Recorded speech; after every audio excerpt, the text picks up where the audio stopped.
Guys, today a full guide on Navia, where I talk about her gameplay and techs, what her best teams are, how she should be built, and so on. Let's go. Navia is definitely an interesting character to talk about because she's a Geo unit, and this in the past has caused a lot of doom posting, especially before the release. However, after the release, it soon became popular knowledge that Navia doesn't share many of the weaknesses other Geo characters have, and as of now, she's a solid unit in the current meta. In particular, her having attack scalings and cutting ties from traditional geocentric teams featuring characters like Goro as a result allowed her to flourish in more flexible compositions containing plenty of very strong characters. Still, she's not an easy character to play. She has a lot of mechanics, and having a proper understanding of them is needed to get good results out of her. Navia's bread and butter is an elemental skill, which will deal a lot of geo damage in a single instance. This damage can vary depending on how many stacks Navia has before releasing it. These stacks can be gained in two different ways.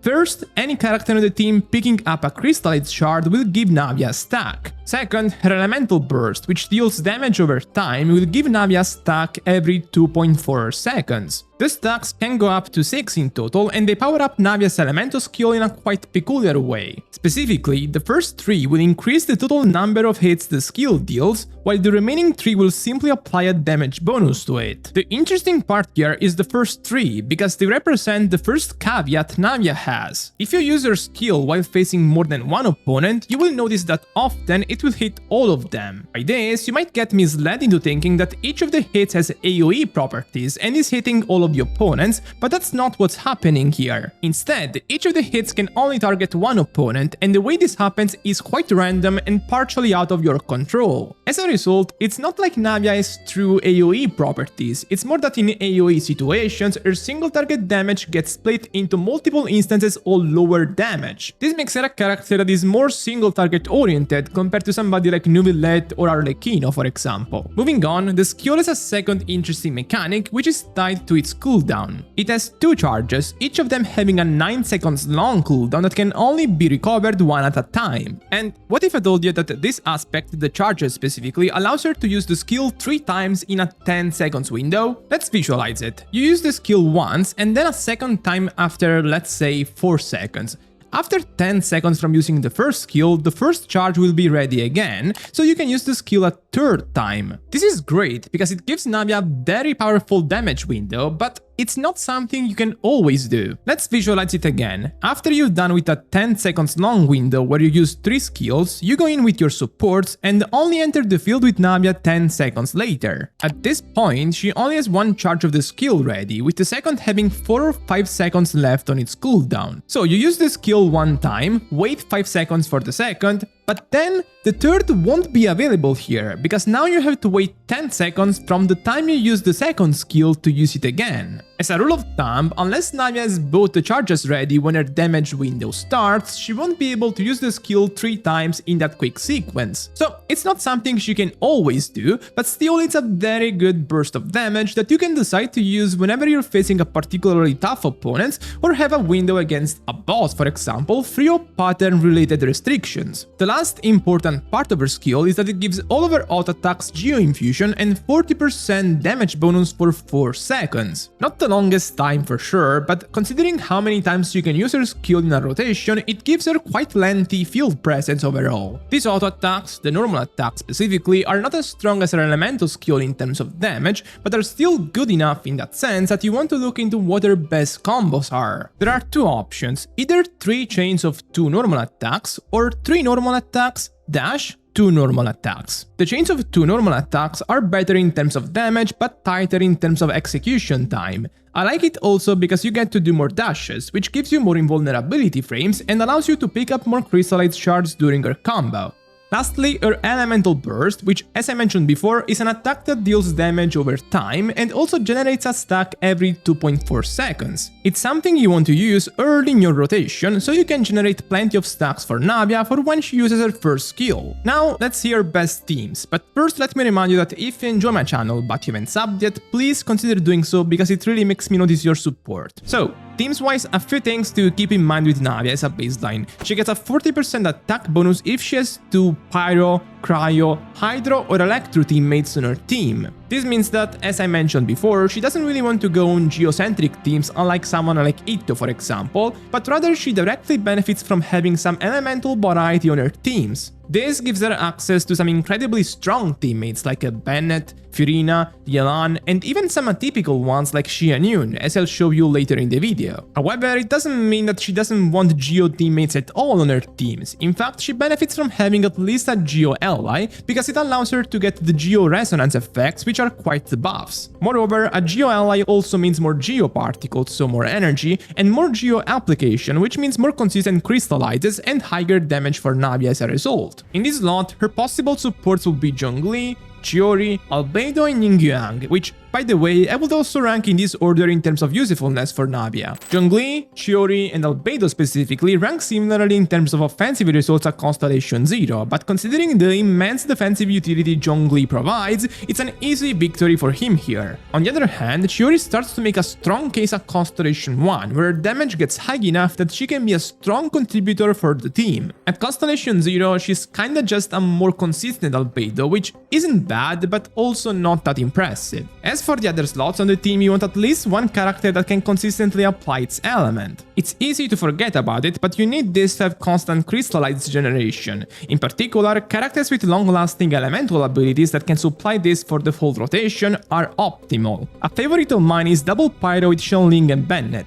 Xiangling is a very convenient teammate for Navia, and not just for the elemental application. She deals quite the AoE damage thanks to her Pyronid, so she fits well with Navia, a character that is kind of lackluster in that regard. She's not the easiest character to sustain due to her annoying energy requirements, but the presence of Bennett helps in that sense. Still, I suggest at the very least around 120 energy recharge on Xiangling here. The presence of Pyro Resonance and Bennett's buffs also obviously benefit Navia, as they consist in some of the highest damage increases she can possibly get. Other teams that use Bennett with Navia are the hyper compositions with either Yelan or Furina. Both of them are weaker sub DPS compared to Xiangling here, but in return they provide higher offensive buffs for Navia. And overall, this can benefit you more if you have particularly high investment on Navia specifically. Honestly, Yelan is easier to use and also has a similar ceiling as Furina if both of them are Constellation 0, so I prefer her here. Furina, due to the lack of a team-wide healer on the composition, requires you to get creative by swapping in characters at certain point of the rotation to allow them to heal from Bennett's burst directly. Luckily, since Navia isn't a strict DPS in terms of field time, this isn't really hard, but it's still a problem Yelan teams don't have to face.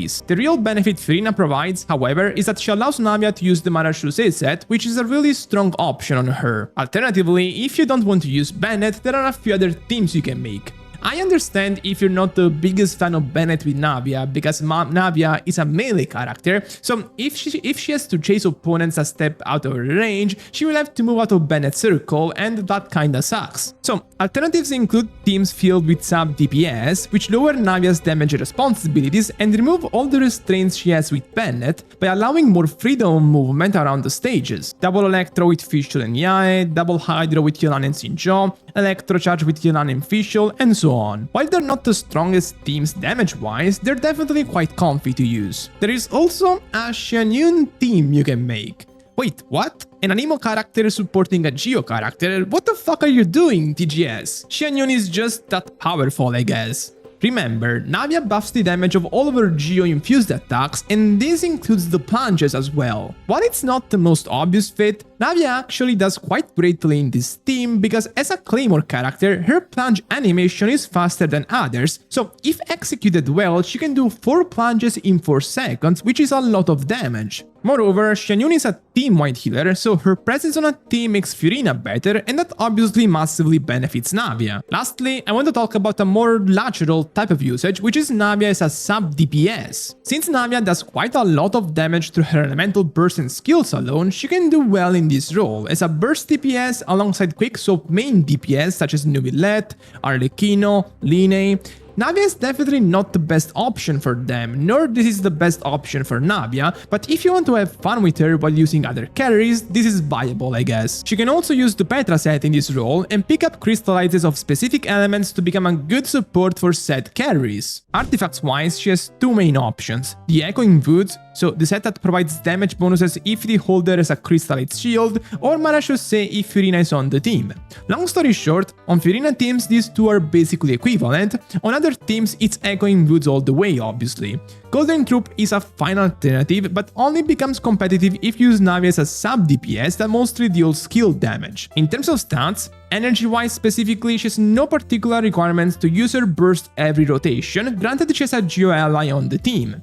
Considering how flexible her skill usages are, 20 or 30 energy recharge will be fine in most situations. For the rest, she wants attack, Geo damage bonus, crit, the obvious. Weapons-wise, her signature, the Verdict, is amazing only in looks, as there isn't much difference in damage between it and options like Serpent Spine, especially on Bennett teams where the high attack the Verdict provides scales poorly. If you're willing to buy the Battle Pass and don't care about weapon aesthetic, ditch the Verdict. The best free-to-play option is the Ultimate Overload Claimer, which entirely takes care of any of the energy requirements Navia might have and also provides some solid attack bonuses. Lastly, a bit about her early Constellations. Honestly, they're pretty weak compared to other Fontaine characters. Her Constellation 1 gives her energy refunds and reduces the cooldown of her burst, which is something that, to my knowledge, only becomes useful at higher Constellation levels that enable a faster playstyle. The Constellation 2 gives her skill crit rate bonuses and slightly more burst damage. The crit buffs are quite massive and result in a decent damage bonus, but they might cause you to overcap on crit if you use Navia with crit heavy equipment like the Marachaussee set. Overall, considering her relatively poor early Constellations and signature, Navia is quite free-to-play friendly. And I'm done for today. If you enjoyed this video, remember to subscribe and also go check the Imaginarium Titan analysis I made a few days ago. Bye bye!